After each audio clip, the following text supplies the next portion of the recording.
কেউ যদি ইমামের সঙ্গে আসরের নামাজের শেষ 2 রাকাত পায়, তাহলে ইমামের সালাম ফেরানোর পর সে যখন বাকি 2 রাকাত আদায় করবে তখন কি তৃতীয় রাকাতে বসে আত্তাহিয়াত পড়বে? আর পরে মসজিদে আসা কয়েকজন মুসল্লি কি ওই মাসবুক ব্যক্তিকে ইমাম বানিয়ে জামাতের নামাজ আদায় করতে পারবে? আসসালামু আলাইকুম ওয়া রাহমাতুল্লাহি ওয়া বারাকাতুহু। বিরাদারান ইসলাম, দ্বীনি প্রশ্ন উত্তর পর্বে আপনাদের স্বাগতম।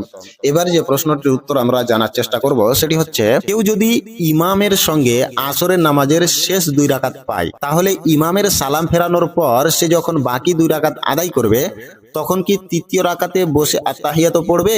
আর পরে মসজিদে আসা কয়েকজন মুসল্লি কি ওই মাসবুক ব্যক্তিকে ইমাম বানিয়ে জামাতের নামাজ আদায় করতে পারবে? এর উত্তর হলো, এখানে দুটি বিষয় আলাদাভাবে বুঝতে হবে। মাসবুক ব্যক্তি কখন আত্তাহিয়াত পড়বে? যে ব্যক্তি ইমামের সঙ্গে আসরের শেষ 2 রাকাত পেয়েছে, ইমামের সালাম ফেরানোর পর সে দাঁড়িয়ে তার ছুটে যাওয়া 2 রাকাত আদায় করবে। এক্ষেত্রে সে ইমামের সঙ্গে যে 2 রাকাত পেয়েছে সেটি তার প্রথম ও দ্বিতীয় রাকাত হিসেবে গণ্য হবে। তাই ইমামের সালামের পর উঠে যে 2 রাকাত আদায় করবে সেটি হবে তার তৃতীয় এবং চতুর্থ রাকাত। ফলে প্রথম ছুটে যাওয়া রাকাত অর্থাৎ তৃতীয় রাকাত শেষে বসে আত্তাহিয়াত পড়বে না, বরং তৃতীয় ও চতুর্থ রাকাত শেষ করে শেষ বৈঠকে বসে আত্তাহিয়াত পড়বে।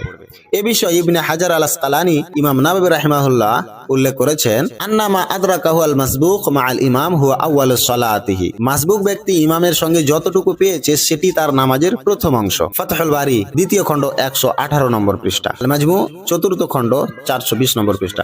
অতএব উপরের প্রশ্নের ক্ষেত্রে তৃতীয় রাকাতে বসে আত্তাহিয়াত পড়বে না, যেহেতু প্রথমে সে 2 রাকাত ইমামের সাথে পড়ে ফেলেছে, বাকি 2 রাকাত আছে, বাকি 2 রাকাত পড়ে আবার তখন বসবে শেষ তাশাহুদে। এবার প্রশ্নের আরেকটি পাঠ হলো যে, পরে আসা 5 জন মুসল্লি কি ওই মাসবুক ব্যক্তিকে ইমাম বানাতে পারবে?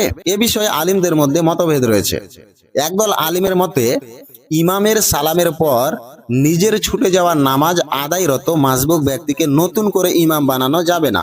হানাফি ও মালিকি মাযহাবের মত এটাই। অন্যদিকে শাফি ও হাম্বলি মাযহাবের অধিক গ্রহণযোগ্য মত এবং বহু আলেমদের মতে মাসবুক ব্যক্তি তার বাকি নামাজ আদায় করার সময় অন্যরা এসে তার ইক্তেদা করতে পারে, তাকে ইমাম বানাতে পারে। এই মতের পক্ষে গুরুত্বপূর্ণ দলিল হলো, একাকী নামাজ আদায়কারী ব্যক্তি পরবর্তীতে অন্যদের ইমাম হতে পারে।